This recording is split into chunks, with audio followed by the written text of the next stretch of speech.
आज का जो टॉपिक है आपका वो है आपका एंडो मेम्ब्रेन सिस्टम। ठीक है, एंडो मेम्ब्रेन सिस्टम की बात करें तो आपकी जितनी भी ऑर्गेनलीज है सभी की स्ट्रक्चर और फंक्शंस के आपके different and structure and functions होते हैं, बट कुछ जो ऑर्गेनलीज है वो आपकी वर्क करती है एज ए कोऑर्डिनेशंस में। उन सभी ऑर्गेनलीज जो कोऑर्डिनेशन में वर्क करते हैं उनको हम कंबाइनली एंडो मेम्ब्रेन सिस्टम के नाम से जानते हैं। ठीक है, तो ये जो ऑर्गेनलीज है जो आपके कोऑर्डिनेशन में वर्क करते हैं, चार ऑर्गेनलीज है जिनको हम कंबाइनली एंडो मेम्ब्रेन सिस्टम के नाम से जानते हैं। एक है आपकी ईआर, सेकंड है गोल्जी कॉम्प्लेक्स, थर्ड है लाइसोसोम एंड फोर्थ है आपकी वैक्यूल्स। ठीक है, तो while each membrane organelles is distinct in term of its structure and functions, but many of these are considered together as a endomembrane system because their functions are coordinated. इनके functions क्या होते हैं आपकी coordinated होते हैं, that's why in organelles को हम क्या बोलते हैं, एंडोमेम्ब्रेन सिस्टम बोलते हैं। और चार ऑर्गेनलीज है जिनको हम कंबाइनली एंडोमेम्ब्रेन सिस्टम के नाम से बोलते हैं बिकॉज ये कैसे वर्क करती है, कोऑर्डिनेशन में वर्क करती है। वाइल अगर हम माइटोकॉन्ड्रिया की बात करें, क्लोरोप्लास्ट की बात करें, पेरोक्सिसोम्स की बात करें, आर नॉट कोऑर्डिनेटेड, ये आपकी कोऑर्डिनेटेड नहीं होती है आपकी अबो कंपोनेंट्स के साथ, अबो ऑर्गेनलीज के साथ। That's why these are not consider as the part of the endomembrane system. That's why इन सभी को हम एंडोमेम्ब्रेन सिस्टम के अंदर कंसीडर नहीं करते हैं। ठीक है, तो याद रखना एक चीज, व्हाट इज एंडोमेम्ब्रेन सिस्टम, तो वो ऑर्गेनलीज जो आपकी क्या करे, आपकी फंक्शन करे एज ए कोऑर्डिनेशन, उनको एंडोमेम्ब्रेन सिस्टम। तो फर्स्ट आपको डेफिनेशन पता होना चाहिए। सेकंड आपको पता होना चाहिए कि कौन कौन सी ऑर्गेनलीज है जो इस एंडोमेम्ब्रेन सिस्टम में प्रेजेंट होते हैं। तो चार ऑर्गेनलीज है जो एंडोमेम्ब्रेन सिस्टम में होती है, endoplasmic reticulum, Golgi complex, lysosome and vacuoles. कौन कौन सी ऑर्गेनलीज है जो आपके एंडो मेम्ब्रेन सिस्टम में प्रेजेंट नहीं होती, तो आपकी क्लोरोप्लास्ट, माइटोकॉन्ड्रिया और आपका पेरोक्सिसोम्स। ठीक है, तो वन बाय वन हम इन एंडोमेम्ब्रेन सिस्टम की जो ऑर्गेनलीज है उनको डिटेल में डिस्कस करेंगे। First we discuss about endoplasmic reticulum. Endoplasmic reticulum की बात करें तो जो इलेक्ट्रॉन माइक्रोस्कोपिक स्टडी हुई यूकैरियोटिक सेल से, उन्होंने रिवील किया कि जो सेल है उसके अंदर क्या होता है, नेटवर्क ऑफ रेटिकुलम प्रेजेंट होता है, टाइनी ट्यूबुलर स्ट्रक्चर्स प्रेजेंट होती है जो स्कैटर्ड होती है साइटोप्लाज्म के अंदर। उन स्कैटर्ड स्ट्रक्चर्स को, नेटवर्क ऑफ रेटिकुलम को उन्होंने क्या बताया, एंडोप्लाज्मिक रेटिकुलम। एंडो मतलब होता है इनसाइड, तो आपके जो रेटिकुलेटेड जो नेटवर्क स्ट्रक्चर्स है साइटोप्लाज्म के अंदर उसको हम क्या बोलते हैं, एंडोप्लाज्मिक रेटिकुलम। जैसे हम देख रहे हैं ये इनर जो एरिया है, ये वाला जो पार्ट है कि आपका न्यूक्लियस वाला रीजन है, और इस न्यूक्लियस के अंदर बहुत सारे क्या होते हैं आपके पोर प्रेजेंट होते हैं, और इन पोर को हम क्या बोलते हैं, न्यूक्लियर पोर बोलते हैं। और इस न्यूक्लियर एनवलप की बात करें, इसके न्यूक्लियर एनवलप पे क्या होता है आपका नेटवर्क ऑफ रेटिकुलम प्रेजेंट होता है जिसको हम क्या बोलते हैं, एंडोप्लाज्मिक रेटिकुलम। अब ये जो एंडोप्लाज्मिक रेटिकुलम है ये आपके दो टाइप का होता है, एक होता है आपका रफ एंडोप्लाज्मिक रेटिकुलम और सेकंड होता है आपका स्मूथ एंडोप्लाज्मिक रेटिकुलम। तो आपका आर ई आर की बात करें तो फर्स्ट होता है आपका आर ई आर, सेकेंड होता है आपका S E are, smooth endoplasmic reticulum. तो आप देख रहे हो कि आपका जो आर ई आर वाला जो पार्ट है, इनके सरफेस पे कुछ आपकी पार्टिकल लाइक स्ट्रक्चर्स प्रेजेंट है, दीज आर नथिंग, ये क्या है आपकी राइबोसोम्स है। तो अगर आपकी एंडोप्लाज्मिक रेटिकुलम के सरफेस पे क्या प्रेजेंट हो, आपकी राइबोसोम प्रेजेंट हो, तो उसको हम क्या बोलते हैं, रफ एंडोप्लाज्मिक रेटिकुलम बोलते हैं। और इनकी प्रेजेंस के कारण इनकी जो अपीयरेंस होती है एंडोप्लाज्मिक रेटिकुलम की, वो कैसी होती है, रफ होते हैं। दैट्स व्हाई इनको हम क्या बोलते हैं, rough endoplasmic reticulum. While smooth endoplasmic reticulum की बात करें तो इनके सरफेस पे नो आरबीसी अटैच, कोई भी आरबीसी अटैच नहीं होता है। दैट्स व्हाई इनकी जो अपीयरेंस है वो कैसी अपीयर होते हैं, आपको स्मूथ अपीयरेंस होते हैं। That's why in type of reticulum को हम क्या बोलते हैं, स्मूथ एंडोप्लाज्मिक रेटिकुलम। नाउ हम बात करें आपके कंपोनेंट्स की बात करें कि कौन कौन से कंपोनेंट्स प्रेजेंट होते हैं एंडोप्लाज्मिक रेटिकुलम में। तो तीन कंपोनेंट प्रेजेंट होता है, एक सिस्टर्नी, सेकंड होता है वेसिकल्स और थर्ड होता है आपके ट्यूब्यूल्स। तो ईआर जो होता है इसके अंदर तीन कंपोनेंट होते हैं, सिस्टर्नी, वेसिकल्स और ट्यूब्यूल्स। सिस्टर्नी की बात करें तो सिस्टर्नी क्या होता है, आपकी long flat and unbranch units होती है जो अरेंज होती है इन स्टेप्स। जैसे अगर हम बात करें आपकी कैसी बताई, आपकी फ्लैट लॉन्ग स्ट्रक्चर्स होती है, ठीक है। जैसे अगर हम बहुत सारी फ्लैट लॉन्ग स्ट्रक्चर्स को क्या करें, अरेंज कर दे in the form of stack, तो इन अरेंज स्टैक को हम क्या बोलते हैं, सिस्टर्नी बोलते हैं। तो फर्स्ट जो पार्ट होता है लॉन्ग फ्लैट अनब्रांच यूनिट होती है जो अरेंज होती है इन द स्टैक, जिनको हम क्या बोलते हैं, सिस्टर्नी बोलते हैं। सेकंड हम बात करें, सेकंड जो पार्ट है दैट इज वेसिकल्स। तो वेसिकल्स क्या होता है, आपकी ओवल मेम्ब्रेन बाउंड स्ट्रक्चर्स होती है। तो वेसिकल्स ओवल मेम्ब्रेन बाउंड क्या होती है, आपकी स्ट्रक्चर्स होती है। वाइल ट्यूब्यूल्स की बात करें तो ट्यूब्यूल्स क्या होते हैं, आपकी इरेगुलर ब्रांच ट्यूब बाउंडेड जो स्ट्रक्चर्स होते हैं उनको हम क्या बोलते हैं, ट्यूब्यूल्स बोलते हैं। जैसे अगर हम बात करें, अगर हम इसको क्या करें, इसमें कोई ब्रांच स्ट्रक्चर्स हो जाए तो ये जो स्ट्रक्चर्स है ये क्या है, आपकी सिस्टर्नी के होते हैं। तो लॉन्ग होती है बट कैसी होती है, आपकी ब्रांच ट्यूब्स होती है जो आपकी मेम्ब्रेन से क्या होती है, बाउंड होती है। इन स्ट्रक्चर्स को हम क्या बोलते हैं, ट्यूब्यूल्स बोलते हैं। इन थ्री स्ट्रक्चर से सिस्टर्नी, वेसिकल्स और ट्यूब्यूल्स आपस में कंबाइन होकर क्या करते हैं, आपके एंडोप्लाज्मिक रेटिकुलम की क्या करते हैं, आपकी फॉर्मेशन करते हैं, ठीक है। अगर हम ईआर की बात करें, गोल्जी बॉडी की बात करें, ठीक है, तो गोल्जी बॉडी और ईआर की जो स्ट्रक्चर है सेम लाइक होती है, बट ईआर के अंदर जो सिस्टर्नी होते हैं, वेसिकल्स होते हैं, ट्यूब्यूल्स होते हैं, ये आपके आइसोलेटेड होते हैं साइटोप्लाज्म के, they do not form the complex, आपके कॉम्प्लेक्स की फॉर्मेशन नहीं करते। आपके जो सिस्टर्नी है ये अलग होगा, वेसिकल्स अलग होंगे, ट्यूब्यूल्स अलग होंगे। वाइल अगर हम गोल्जी कॉम्प्लेक्स की बात करें तो गोल्जी कॉम्प्लेक्स में आपके सिस्टर्नी, वेसिकल्स और ट्यूब्यूल्स प्रेजेंट होते हैं, बट ये तीनों क्या होता है, आपके आपके यूनाइट होते हैं और यूनाइट होके क्या करते हैं, टुगेदर होके क्या करते हैं, कॉम्प्लेक्स की फॉर्मेशन करते हैं। दैट्स व्हाई गोल्जी बॉडी को हम क्या बोलते हैं, गोल्जी कॉम्प्लेक्स के नाम से जानते हैं, because these three after together क्या फॉर्म करते हैं, कॉम्प्लेक्स की फॉर्मेशन करते हैं। बट ईआर के अंदर ये तीनों कैसे होते हैं, आपके फ्रीली प्रेजेंट होते हैं, आइसोलेटेड होते हैं साइटोप्लाज्म। इसके अलावा जो आपका एंडोप्लाज्मिक रेटिकुलम है इसको हम ऑफ्टन, मोस्ट ऑफ्टन एक टर्म है जिसे हम इसको बोलते हैं also known as system of membrane, ठीक है। तो ER also known as system of membrane के नाम से जानते हैं। इसके अलावा ईआर जो होता है, एंडोप्लाज्मिक जो रेटिकुलम है, ये दो कंपोनेंट क्या रखता है, आपका डिवाइडेड रखता है। एक जो कंपोनेंट है उसको हम बोलते हैं ल्यूमिनर, सेकंड होता है आपका एक्स्ट्रा ल्यूमिनर कंपोनेंट। जैसे अगर हम बात करें कोई भी आपकी स्ट्रक्चर है, मान लो आपका ये न्यूक्लियस है, इस न्यूक्लियस के सराउंडिंग में क्या है आपका, ये आपका एंडोप्लाज्मिक रेटिकुलम है, जिसके अंदर मान लो आपके सिस्टर्नी वाला पार्ट है। तो इस सिस्टर्नी वाले पार्ट का वो पार्ट जो आपका आउटसाइड प्रेजेंट है, साइटोप्लाज्म के अंदर प्रेजेंट है, उसको हम क्या बोलते हैं, एक्स्ट्रा ल्यूमिनर पार्ट बोलते हैं। वाइल इसके इनसाइड वाला पार्ट जो इसके इनसाइड प्रेजेंट है उसको हम क्या बोलते हैं, आपका ल्यूमिनर पार्ट बोलते हैं। तो इनसाइड दी ईआर जो पार्ट होता है उसको हम बोलते हैं ल्यूमिनर या फिर ल्यूमन बोलते हैं, ल्यूमन ऑफ ईआर।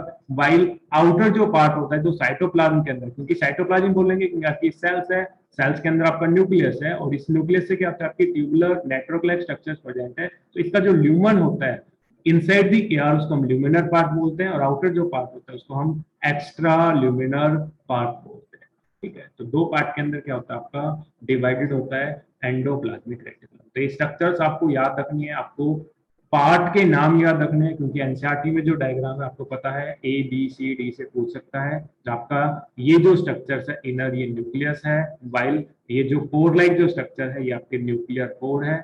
वाइल ये जब ईआर के सरफेस पे क्या आपका राइबोसोम्स प्रेजेंट होते हैं तो उनको हम रफ एंडोप्लाज्मिक रेटिकुलम बोलते हैं, और जहाँ पे कुछ आरबीसी प्रेजेंट है, एब्सेंट है, उनको हम क्या बोलते हैं, स्मूथ एंडोप्लाज्मिक रेटिकुलम बोलते हैं, ठीक है। तो ये आपके राइबोसोम्स, अगर ए बी सी डी से अगर आपको कुछ मिल जाए तो आपको इन स्ट्रक्चर्स के नेम लर्न होने चाहिए कि कौन सा स्ट्रक्चर क्या रिप्रेजेंट कर रहा है। नेक्स्ट हम बात करते हैं what is difference between are E are and SER. आपका जो स्मूथ एंडोप्लाज्मिक रेटिकुलम है और आपका रफ एंडोप्लाज्मिक रेटिकुलम है, इन दोनों के बीच में डिफरेंस क्या है, ठीक है। तो एक तो आप बता सकते हो, आपका जो रफ एंडोप्लाज्मिक रेटिकुलम है इसके अंदर क्या होता है, इनके सरफेस के ऊपर क्या होता है, आपके राइबोसोम्स प्रेजेंट होते हैं, वाइल स्मूथ एंडोप्लाज्मिक रेटिकुलम के सरफेस पे आपके जो राइबोसोम्स है वो क्या होते हैं, आपके एब्सेंट होते हैं, ठीक है। तो फर्स्ट हम बात कर रहे हैं आर ई आर की बात करें, रफ एंडोप्लाज्मिक रेटिकुलम। सेकंड है आपका S E are, smooth endoplasmic reticulum. आपके रफ एंडोप्लाज्मिक रेटिकुलम की बात करें तो रफ एंडोप्लाज्मिक रेटिकुलम के सरफेस के ऊपर क्या होते हैं आपके जो राइबोसोम्स है वो क्या होते हैं आपके एब्सेंट होते हैं। नो राइबोसोम, सॉरी, रफ के अंदर क्या होते हैं आपके राइबोसोम्स प्रेजेंट होते हैं, ribosomes present on the surface. Surface के ऊपर क्या होता है आपकी राइबोसोम अटैच होते हैं जिनके कारण जो अपीयरेंस है वो कैसी होती है आपकी रफ होती है। वाइल एसईआर की बात करें तो एसईआर के ऊपर जो राइबोसोम्स है वो क्या होते हैं आपके एब्सेंट होते हैं। Ribosomes absent on the surface of ER. आपकी जो एसईआर है उनके सरफेस पे क्या होता है आपका राइबोसोम एब्सेंट होता है। नेक्स्ट हम बात करें दैट इज मेन डिफरेंस जो पूछा जाता है कि आपका जो रफ एंडोप्लाज्मिक रेटिकुलम है, ठीक है, इनके सरफेस पे क्या है आपका राइबोसोम प्रेजेंट है। तो आपका जो राइबोसोम है ये आपका कौन सा होता है 80S क्या होता है आपका राइबोसोम होता है। जैसे हमने बताया था कि आपकी जो यूकेरियोटिक सेल्स है इसके अंदर बोथ 80S राइबोसोम भी प्रेजेंट होता है एंड 70S राइबोसोम भी प्रेजेंट होता है।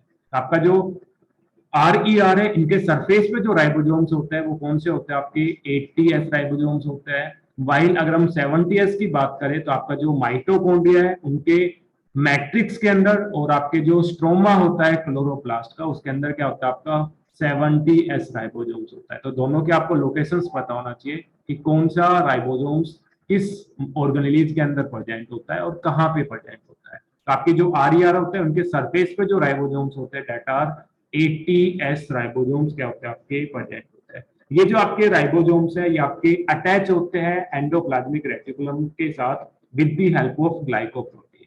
और ये जो ग्लाइकोप्रोटीन है जिसकी हेल्प से ये आपके सरफेस पे अटैच होते हैं ER के, जिनको हम क्या बोलते हैं राइबोफोरिन्स बोलते हैं। क्या बोलते हैं राइबोफोरिन बोलते हैं। ये जो राइबोसोम्स है ER की सरफेस पे अटैच होते हैं with the help of ribophorin. और ये जो राइबोफोरिन है ये क्या होती है आपकी ग्लाइकोप्रोटीन्स होती है। ग्लाइकोप्रोटीन होती है जो क्या करती है राइबोसोम्स को क्या करती है अटैच होने में क्या करती है हेल्प करती है with ER।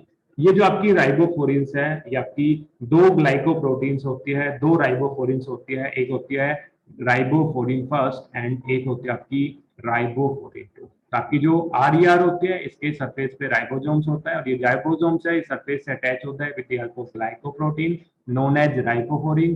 To types of ribophorin is present, ribophorin first and ribophorin second. While अगर हम बात करें SER की बात करें तो SER के अंदर नो राइबोसोम्स प्रेजेंट, आपका राइबोसोम्स प्रेजेंट नहीं होता, that's why no ribophorin present. इनके अंदर जो राइबोफोरिन है आपकी जो ग्लाइकोप्रोटीन है वो भी क्या होती है आपकी एब्सेंट होते हैं। इनके अटैच करने में जब भी हेल्प करेगी जब आपका राइबोसोम्स क्या होगा आपका प्रेजेंट होगा। नेक्स्ट हम बात करें आपका जो RER वाला जो रीजन होता है रफ एंडोप्लाज्मिक रेटिकुलम वाला जो रीजन होता है ये मेनली कंपोज ऑफ सिस्टर्नी। इसके अंदर मेनली क्या प्रेजेंट होता है मेनली कंपोज ऑफ सिस्टर्नी। इनके अंदर क्या होता है मेनली सिस्टर्नी वाला क्या होता है आपका पार्ट होता है। वाइल SER की बात करें स्मूथ एंडोप्लाज्मिक रेटिकुलम की बात करें तो ये आपका मेनली कंपोज ट्यूब्यूल्स। इसके अंदर क्या प्रेजेंट होती है आपकी ट्यूब्यूल्स प्रेजेंट होती है। तो SER वाले रीजन के अंदर मेनली ट्यूब्यूल्स प्रेजेंट होती है। वाइल अगर हम बात करें RER वाले रीजन की बात करें तो इसमें मेनली क्या प्रेजेंट होती है आपकी सिस्टर्नी क्या होती है आपकी प्रेजेंट होती है। इसके अलावा हम बात करें किन सेल्स के अंदर आपका RER मोस्ट अबंडेंट प्रेजेंट होता है और किन के अंदर आपका SER प्रेजेंट होता है। तो वो सेल्स जो आपकी इंगेज हो किसके अंदर प्रोटीन सिंथेसिस के अंदर, cell that are engage in protein synthesis, जिनके अंदर क्या हो प्रोटीन के सिंथेसिस ज्यादा होती है उनके अंदर क्या होता है आपका RER जो होता है वो क्या होता है अबंडेंटली क्या होता है आपका प्रेजेंट होता है। बिकॉज आपका जो RER है इनके सरफेस पे क्या होता है आपका राइबोसोम्स होता है और राइबोसोम्स किसमें हेल्प करता है प्रोटीन सिंथेसिस में हेल्प करता है। दैट मींस ऐसे सेल जो क्या करते हैं आपकी पार्टिसिपेट करती है प्रोटीन सिंथेसिस में उनके अंदर क्या होता है आपका मोस्ट अबंडेंट क्या प्रेजेंट होता है RER प्रेजेंट होता है। तो प्रोटीन सिंथेसिस जो सेल्स है जैसे अगर हम एग्जांपल्स की बात करें, जैसे अगर हम लीवर की बात करें लीवर के अंदर RER ज्यादा प्रेजेंट होता है। इसके अलावा हम बात करें पैनक्रियाज की बात करें, या फिर अगर हम गोल्ट सेल्स की बात करें जो आपके डाइजेस्टिव सिस्टम में आप पढ़ोगे, तो आपकी लीवर, पैनक्रियाज और गोल्ट सेल्स के अंदर क्या होता है, आपका जो ई आर है वो कैसा होता है, आपका मोस्ट अबंडेंट होता है। वाइल अगर हम बात करें आपकी एस ई आर की बात करें, स्मूथ एंडोप्लाज्मिक रेटिकुलम की बात करें, तो आपकी जो स्मूथ एंडोप्लाज्मिक रेटिकुलम है ये आपका अबंडेंटली अगर होता है उन सेल्स के अंदर जो आपकी कंसर्न हो, किसके लिए, आपके ग्लाइकोजन एंड लिपिड मेटाबॉलिज्म के लिए। इसके अंदर क्या हो, आपका glycogen glycogen and lipid metabolism के लिए क्या हो, आपका कंसर्न लिपिड मेटाबॉलिज्म। ठीक है, जैसे अगर हम एग्जांपल्स की बात करें, अगर हम एनिमल्स की बात करें, तो आपकी जो स्टीरोइडल जो आपके हार्मोन्स है, जो सेल स्टीरोइड हार्मोन सिक्रेट करती है, लाइक जैसे अगर हम बात करें एडिपोज टिश्यूज की बात करें, इंटरस्टिशियल सेल्स की बात करें, मसल्स की बात करें, आपकी जो लीवर सेल्स जो क्या करते हैं ग्लाइकोजन को स्टोर करती है, एडिनल कोर्टेक्स की बात करें, तो उन सभी के पास क्या होता है, आपका एस ई आर क्या होता है, आपका मोस्ट अबंडेंट प्रोटीन होता है। तो एक आपका हो गया एडिपोज टिश्यू, एडिपोज टिश्यू। इसके अलावा आपकी मसल्स, इसके अलावा आपकी लीवर जो आपकी ग्लाइकोजन की फॉर्मेशन करती है, ग्लाइकोजन को फॉर्म करती है, और एंड आपका जो एड्रीनल कोर्टेक्स है, आपके एड्रीनल जो ग्लैंड है उसका जो आउटर जो पार्ट होता है, आउटर जो लेयर होती है उसको हम क्या बोलते हैं, एड्रीनल कोर्टेक्स बोलते हैं। तो एड्रीनल कोर्टेक्स वाली जो सेल्स होती है उनके अंदर क्या होता है, आपका एस ई आर क्या होता है, आपका प्रेजेंट होता है। इसके अलावा हम बात करें आपका जो आर ई आर है, इसको हम कॉमनली किस नाम से जानते हैं, ग्रेनुलर के नाम से जानते हैं। ठीक है, R E R commonly known as granular, while S E R है इसको हम नॉर्मली कॉमनली किस नाम से जानते हैं, ए ग्रेनुलर के नाम से जानते हैं। ठीक है, तो आपका एस ई आर जो रीजन है उसको हम a granular, while R E R है उसको हम ग्रेनुलर के नाम से जानते हैं, बिकॉज इसकी सरफेस पे राइबोसोम्स ऐसे प्योर है जैसे कोई ग्रेन्यूल्स बन जाए, तो that's why R E R also known as granular, while S E R also known as agranular के नाम से जानते हैं। तो these are difference between rough endoplasmic reticulum and smooth endoplasmic reticulum. Now we will discuss about the modification of ER. आपके जो ER है ये क्या होता है, डिफरेंट मॉडिफाइड फॉर्म के अंदर प्रेजेंट होता है डिफरेंट सेल्स के अंदर। तो फर्स्ट जो मॉडिफिकेशन है वो है आपका सार्कोप्लाज्मिक रेटिकुलम। तो आपकी जो मसल सेल्स होती है, स्केलेटन सेल्स और आपकी जो कार्डियक जो मसल्स होती है, इनके अंदर क्या होता है, आपका जो एस ई आर है, स्मूथ एंडोप्लाज्मिक जो रेटिकुलम है, ये आपका मॉडिफाइड फॉर्म के अंदर प्रेजेंट होता है in the form of sarcoplasmic reticulum. ये जो सार्कोप्लाज्मिक रेटिकुलम है ये क्या करता है, आपके जो कैल्शियम आयन है इनको क्या करता है, स्टोर करने का काम करता है। तो इन cardiac muscles और skeletal muscles SCR modified into the sarcoplasmic reticulum and functions क्या होता है, ये कैल्शियम आयन को क्या करता है, आपके स्टोर रखने का काम करता है। और ये जो कैल्शियम आयन है जो स्टोर होते हैं सार्कोप्लाज्मिक रेटिकुलम के अंदर, ये हेल्प करते हैं मसल्स कॉन्ट्रैक्शन में, क्या करते हैं, आपके हेल्प करते हैं। ठीक है, तो मसल्स कॉन्ट्रैक्शन में कैल्शियम आयन क्या करते हैं, आपके हेल्प करते हैं। ठीक है, तो इनको रिक्वायर्ड होता है मसल कॉन्ट्रैक्शन के अंदर कैल्शियम आयन की, दैट्स व्हाई एससीआर मॉडिफाइड होता है आपका सार्कोप्लाज्मिक रेटिकुलम। ठीक है, इसके अलावा नेक्स्ट है आपका सेकंड माइक्रोसोम्स। माइक्रो का मतलब होता है स्मॉल। तो जो पीसीज होते हैं ईआर के, जो आपके एसोसिएटेड हो किससे, राइबोसोम पार्टिकल से, दैट मींस आपके पार्ट्स ऑफ आरईआर की बात करें, आपका रफ एंडोप्लाज्मिक रेटिकुलम के क्या हो, आपके पीसीज हो, उन पीसीज को हम क्या बोलते हैं, माइक्रोसोम्स बोलते हैं। तो ये जो माइक्रोसोम्स है इनका यूज करते हैं scientist to in vitro protein synthesis. In vitro एक होता है आपका इन विवो और एक होता है आपका इन विट्रो। इन विट्रो का मतलब कहता है आउटसाइड दी ह्यूमन बॉडी। अगर कोई भी अगर हम एक्सपेरिमेंट परफॉर्म करते हैं तो हम बोलते हैं इन विट्रो। अगर लिविंग बॉडी के अंदर प्रेजेंट है तो उसको हम बोलते हैं विवो। अगर इनसाइड दी लिविंग बॉडी है in vivo, outside the living body है इन विट्रो। तो इन विट्रो जो प्रोटीन की जो सिंथेसिस है, ठीक है, प्रोटीन सिंथेसिस की जो स्टडी है उसके लिए जो साइंटिस्ट है वो क्या यूज करते हैं, आरईआर के पीसीज को यूज करते हैं। दैट मींस ER के वो पीस जो आपके एसोसिएटेड हो तो राइबोसोम से, उनको हम क्या बोलते हैं, माइक्रोसोम बोलते हैं। और ये जो माइक्रोसोम है ये क्या आपके मॉडिफाइड पार्ट होते हैं आपके ER के। तो दो मॉडिफाइड फॉर्म है जो आपको याद रखना है ER की, और मोस्ट इंपोर्टेंट जो याद रखना है दैट इज सार्कोप्लाज्मिक रेटिकुलम, जो पूछी गई है। नेक्स्ट हम बात करते हैं आपके फंक्शंस ऑफ ER। आपके जो रफ एंडोप्लाज्मिक रेटिकुलम है क्या क्या फंक्शंस परफॉर्म करती है। तो फर्स्ट जो फंक्शन है एंडोप्लाज्मिक रेटिकुलम का, इट प्रोवाइड्स मैकेनिकल सपोर्ट। ये सेल को क्या करती है, मैकेनिकल सपोर्ट क्या करती है आपका प्रोवाइड करती है। क्योंकि आपकी जो ER है, एंडोप्लाज्मिक जो रेटिकुलम है, ये क्या करती है आपकी हेल्प करती है टू फॉर्म माइक्रोफिलामेंट। आपके जो माइक्रोफिलामेंट्स है या फिर माइक्रोट्यूब्यूल्स की बात करें, माइक्रो ट्यूब्यूल्स की बात करें तो ये सभी क्या करते हैं, सेल्स को क्या करते हैं, सपोर्ट प्रोवाइड करते हैं, उनके एंडोस्केलेटन को क्या करते हैं आपका फॉर्म करते हैं। तो ER helps in the mechanical support. Second हम बात करें intracellular exchange.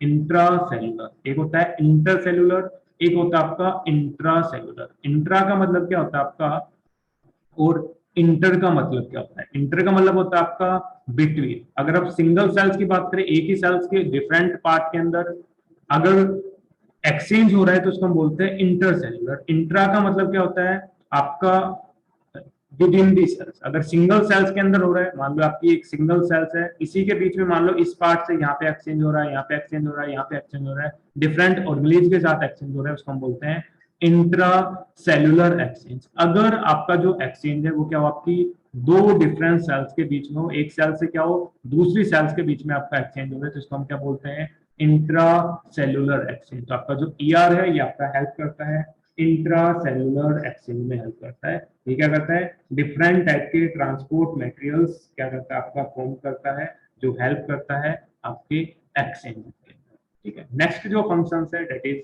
Main functions rough endoplasmic जो रेटिकुलम है, मींस RER की बात करें तो RER क्या करता है, प्रोवाइड करता है साइट फॉर प्रोटीन सिंथेसिस। किसके लिए साइट प्रोवाइड करता है, फोटोसिंथेसिस के लिए क्या करता है, साइट प्रोवाइड करता है। जैसे आपकी फोटोसिंथेसिस कंप्लीट होगी, मान लो आपका ये सिस्टर्नी वाला पार्ट है, इसके सरफेस पे क्या प्रेजेंट है आपका, राइबोसोम्स प्रेजेंट है। ये राइबोसोम्स क्या करेगा, आपके प्रोटीन को RNA को ट्रांसलेट करके क्या करेगा, प्रोटीन की फॉर्मेशन करेगा। जैसे प्रोटीन होगी, ये प्रोटीन क्या होगी आपकी, एंटर कर जाएगी inside the lumen of ER।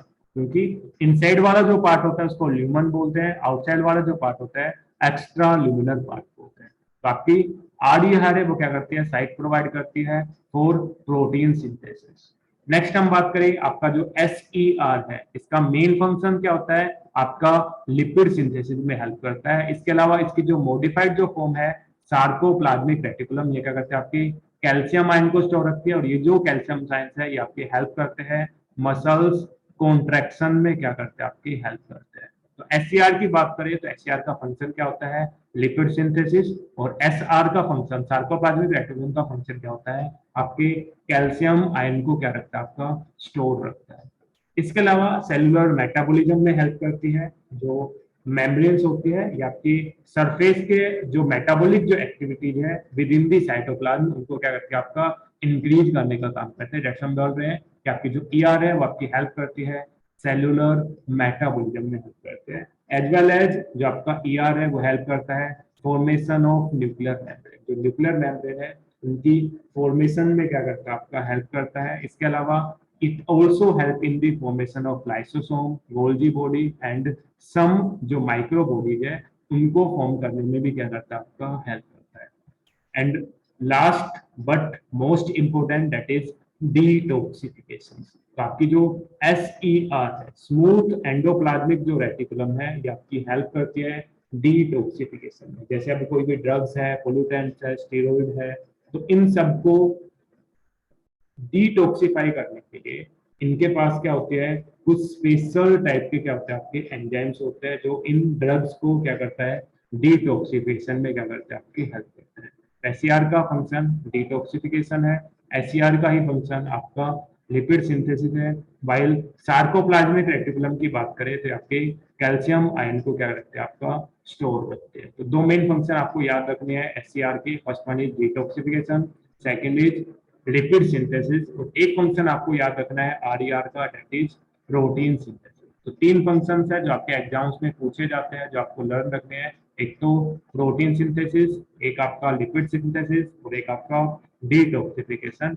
और ये भी आपको याद रखना है कि प्रोटीन सिंथेसिस में RER वाला पार्ट, और लिपिड और डिटॉक्सिफिकेशन में आपका SER जो होता है वो क्या करता है, आपका हेल्प करता है। It is all about the endoplasmic reticulum. Now we will discuss about Golgi complex. ठीक है, गोल्जी कॉम्प्लेक्स की बात करें तो गोल्जी जो कॉम्प्लेक्स है ये first time observe by Camillo Golgi, एक साइंटिस्ट है कैमिलो गोल्जी, इन्होंने 1898 के अंदर फर्स्ट टाइम ऑब्जर्व हुआ densely stain reticular structures near the nucleus, कि न्यूक्लियस के नियर एक रेटिकुलर स्ट्रक्चर प्रेजेंट होती है, और इनको इन्होंने आफ्टर नेम दिया गोल्जी कॉम्प्लेक्स। इनका नेम है गोल्जी, तो इसी के नेम पे इन्होंने इस स्ट्रक्चर का नाम रखा आपका गोल्जी बॉडी। और ये जो गोल्जी बॉडी है, जो गोल्जी कॉम्प्लेक्स है, ये फर्दर डिफरेंट नेम से आपका जाना जाता है। गोल्जी कॉम्प्लेक्स ऑल्सो नेम है, इसको हम गोल्जी बॉडी के नाम से भी जानते हैं, लिपोकोन्ड्रिया के नाम से जानते हैं, और आपका डाइक्टोसोम्स के नाम से जानते हैं। अगर ये रिच हो इन लिपिड्स तो इनको हम बोलते हैं लिपोकोन्ड्रिया, और प्लांट जो गोल्जी बॉडी है उनको हम क्या बोलते हैं, डाइक्टोसोम्स बोलते हैं। तो प्लांट गोल्जी बॉडी को हम डाइक्टोसोम्स, और जो रिच हो लिपिड्स है उनको हम बोलते हैं लिपोकोन्ड्रिया। वाइल गोल्जी बॉडी को हम गोल्जी कॉम्प्लेक्स भी बोलते हैं, क्योंकि इसके अंदर जो ER होता है, सिस्टर्नी होते हैं, वेसिकल्स है, ये आपस में यूनाइट होके टुगेदर होके क्या करते हैं, एक कॉम्प्लेक्स की फॉर्मेशन करता है। दैट्स व्हाई गोल्जी बॉडी को हम क्या बोलते हैं, गोल्जी कॉम्प्लेक्स बोलते हैं। फिर गोल्जी बॉडी क्यों बोलते हैं, क्योंकि फर्स्ट टाइम ऑब्जर्व किया था इस ऑर्गेनेल को कैमिलो गोल्जी ने, दैट्स व्हाई इसका जो नेम है वो क्या होता है, आपका गोल्जी बॉडी होता है।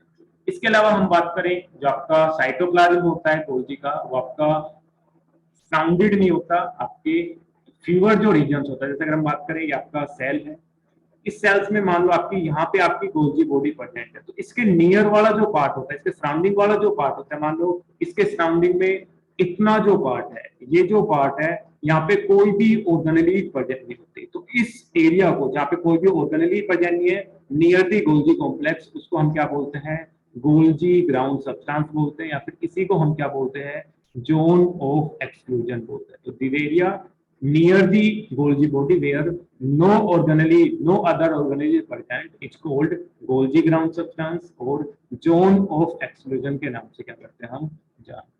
इसके अलावा ये जो डायग्राम है ये आपके गोल्जी बॉडी का डायग्राम है।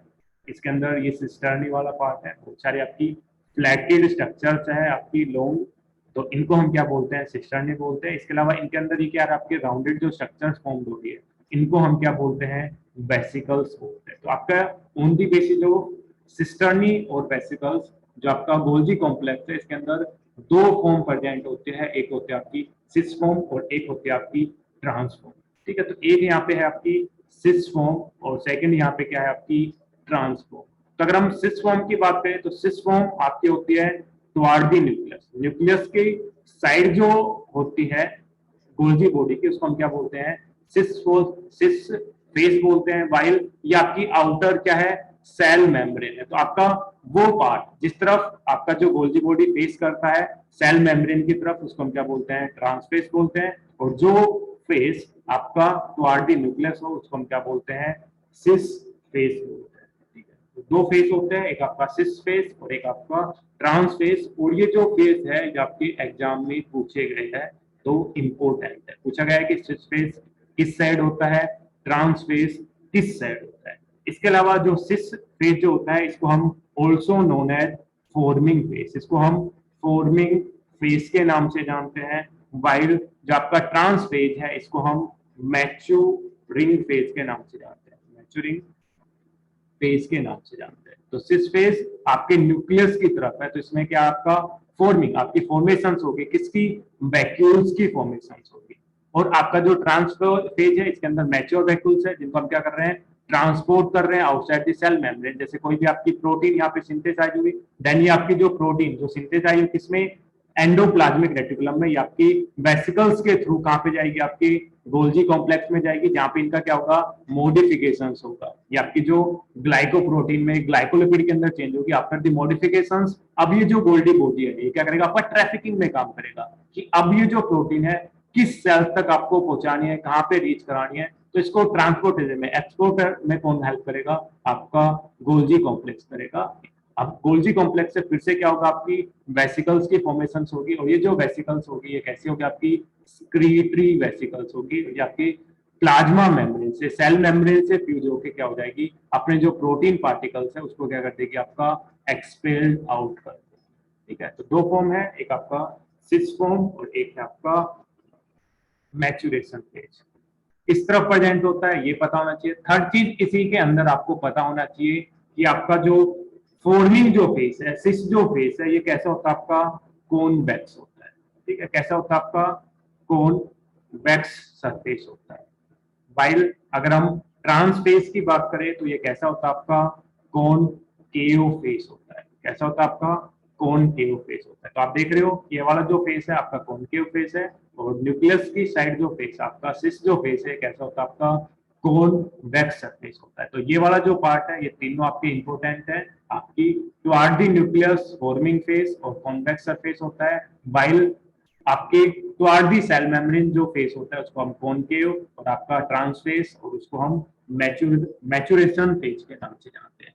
इसके अलावा जो गोल्जी कॉम्प्लेक्स है ये भी क्या होता है, आपके सिस्टर्नी, ट्यूब्यूल्स और वेसिकल्स से फॉर्म होता है। वेसिकल्स आपकी राउंडेड स्ट्रक्चर्स होती है, वाइल ट्यूब्यूल्स आपकी ब्रांच लॉन्ग स्ट्रक्चर्स होती है, वाइल जो सिस्टर्नी होती है वो क्या होती है, आपकी लॉन्ग फ्लैटेड क्या होते हैं, आपकी स्ट्रक्चर्स होते हैं। बट जो डिफरेंस है ईआर और गोल्जी कॉम्प्लेक्स के अंदर वो क्या है कि गोल्जी कॉम्प्लेक्स में ये तीनों जो चीज है आपकी क्या होती है, आपकी यूनाइटेड होते हैं, और यूनाइट होकर क्या करते हैं, कॉम्प्लेक्स का फॉर्मेशन करते हैं, जिसको हम क्या बोलते हैं, गोल्जी कॉम्प्लेक्स बोलते हैं। और फर्स्ट टाइम इसको डिस्कवर किया था कैमिलो गोल्जी ने 1898 के अंदर। दैट्स व्हाई इस स्ट्रक्चर्स को, इस कॉम्प्लेक्स को हम क्या बोलते हैं, गोल्जी कॉम्प्लेक्स बोलते हैं।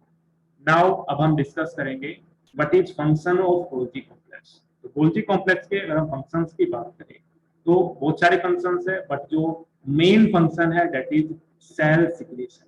जैसे कि अभी हमने बताया आपकी जो प्रोटीन जो सिंथेसिस हुई है उसको एक्सपेल आउट करने के लिए डिफरेंट सेल्स तक आपका ट्रांसपोर्ट करने में कौन हेल्प करता है, आपका गोल्जी कॉम्प्लेक्स हेल्प करता है। तो सिंथेसिस, जैसे अगर हम बात करें आपकी सिंथेसिस कहां पे हुई, आपकी एंडोप्लाज्मिक रेटिकुलम, आपके राइबोसोम से आरईआर में क्या हुआ, आरईआर की हेल्प से आपका क्या हुआ, प्रोटीन की सिंथेसिस हुई, और वापस जाके कहां पे एंटर हुआ, ल्यूमन ऑफ ईआर।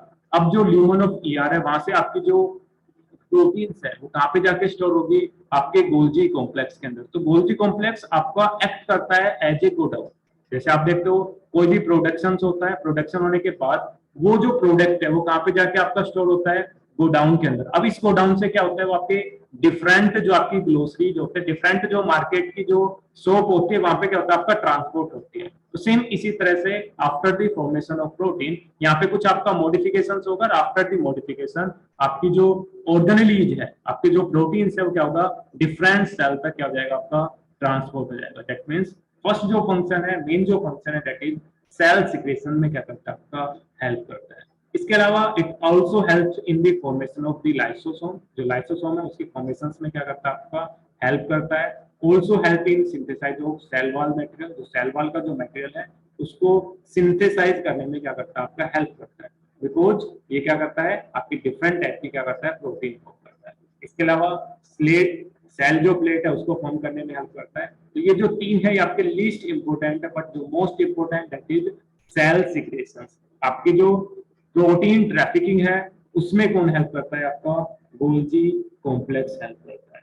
ठीक है, नेक्स्ट हम बात करें इसके अलावा, जब आपने स्पर्मेटोजेनेसिस पढ़ा होगा तो आपने देखा होगा कि जो स्पर्मेटोजेनेसिस है ये दो स्टेप के अंदर कंप्लीट होता है, जिसमें से फर्स्ट जो स्टेप होता है उसको हम बोलते हैं formation of spermatid, formation of spermatid. और सेकंड जो प्रोसेस होता है उसको हम बोलते हैं स्पर्मियोजेनेसिस बोलते हैं। तो फर्स्ट स्टेप के अंदर क्या होता है, आपकी जो पीजीसी जो सेल्स होते हैं, प्राइमरी जो जर्म सेल्स होते हैं, उससे क्या होते हैं, आपके स्पर्मेटिड की फॉर्मेशन होते हैं। तो इस फर्स्ट स्टेप को हम क्या बोलते हैं, आपका फॉर्मेशन ऑफ स्पर्मेटिड बोलते हैं। अगर जर्म सेल से स्पर्मेटिड की फॉर्मेशन हो रही है उसको हम बोल रहे हैं फॉर्मेशन ऑफ स्पर्मेटिड। सेकंड जो स्टेप होता है दैट इज स्पर्मियोजेनेसिस। अब जो आपके स्पर्मेटिड फॉर्म हुए या फिर कैसे होते हैं, राउंडेड स्ट्रक्चर्स होते हैं, नॉन मोटाइल्स होते हैं। अब इस स्पर्मेटिड से आपका फंक्शनल स्पर्म की फॉर्मेशन होना, मोटाइल स्पर्म की फॉर्मेशन होना क्या कहलाता है, आपका स्पर्मियोजेनेसिस कहलाता है। तो इसमें टेल की फॉर्मेशंस होते हैं, डिफरेंट मॉडिफिकेशंस होता है, जिससे ये जो स्पर्मेटिड है वो इसमें कन्वर्ट होता है, आपका स्पर्म के अंदर चेंज होता है। तो ड्यूरिंग दी स्पर्मियोजेनेसिस जो आपका गोल्जी कॉम्प्लेक्स है वो किसमें मॉडिफाइड हो जाता है, आपके एक्रोसोम के अंदर मॉडिफाइड हो जाता है। आपने जब स्ट्रक्चर पढ़ी होगी स्पर्म की तो आपने देखा होगा कि इसका जो हेड वाला जो रीजन है उसके एंटीरियर पार्ट पे क्या प्रेजेंट होता है, एक्रोसोम प्रेजेंट होता है। और ये जो एक्रोसोम्स है ये क्या कंटेन रखता है, आपके डिफरेंट हाइड्रोलाइटिक एंजाइम्स कंटेन रखता है। ठीक है, हाइड्रोलाइटिक एंजाइम्स क्या होता है, आपके प्रेजेंट होते हैं। ये हाइड्रोलाइटिक एंजाइम्स क्या करते हैं, जो ओवम की जो मेम्ब्रेन है उनको क्या करते हैं, डिजोल्व करने में हेल्प करते हैं। ठीक है, तो जो एक्रोसोम्स होता है स्पर्म के अंदर वो आपका मॉडिफाइड क्या होता है, गोल्जी कॉम्प्लेक्स होता है। और ये जो गोल्जी कॉम्प्लेक्स है आपकी फॉर्म्ड होता है, मॉडिफाइड होता है एक्रोसोम के अंदर during the process of spermiogenesis. तो स्पर्मेटोजेनेसिस और स्पर्मियोजेनेसिस में डिफरेंस क्या है, अगर आपकी जर्म सेल से स्पर्म की फॉर्मेशन हो रही है उसको हम बोलते हैं स्पर्मेटोजेनेसिस, वाइल स्पर्मेटिड से स्पर्म की जो फॉर्मेशन होते हैं उसको हम क्या बोलते हैं, स्पर्मियोजेनेसिस बोलते हैं। आपके स्पर्मियोजेनेसिस के टाइम क्या करता है, आपके एक्रोसोम की फॉर्मेशन करता है। These are most important function of Golgi complex. ये आपका इंपोर्टेंट फंक्शन है गोल्जी कॉम्प्लेक्स का।